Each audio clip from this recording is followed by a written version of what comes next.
गेल्या 2-3 वर्षामध्ये महावितरणकडून जो स्थापत्य विभाग आहे त्या स्थापत्य विभागाच्या मार्फत संवर्धन आणि सुव्यवस्थापन या विभागाकरता जवळपास 22.5 कोटीच्या निविदा जाहीर केल्या होत्या। या निविदांमध्ये प्रचंड मोठ्या प्रमाणामध्ये अनियमितता आपल्याला दिसून येते।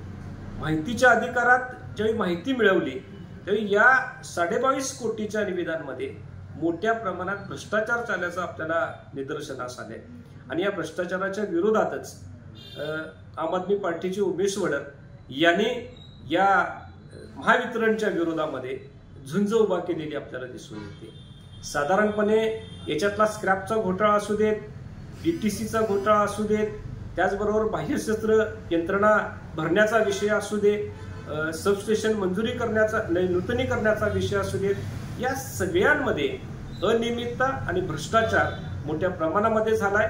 याचा जाब विचार न करता गेले 4 दिवसांपासून उमेश वडर एमएससीबीच्या दारामध्ये ठिय्या आंदोलन टाकून बसले होते।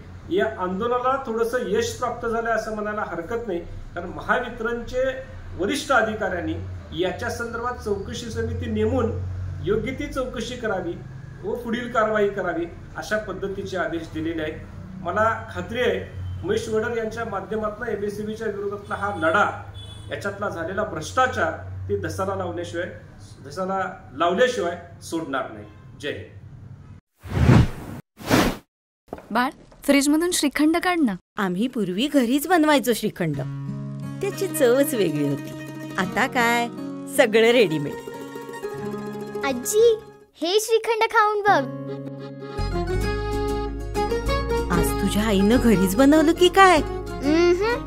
हे आहे गोकुळचं श्रीखंड। अगदी जिभेवर रेंगाळणार। जिभेवरच नाही तर मनावरही रेंगाळणार। गोकुळ श्रीखंड, मनावर रेंगाळणार।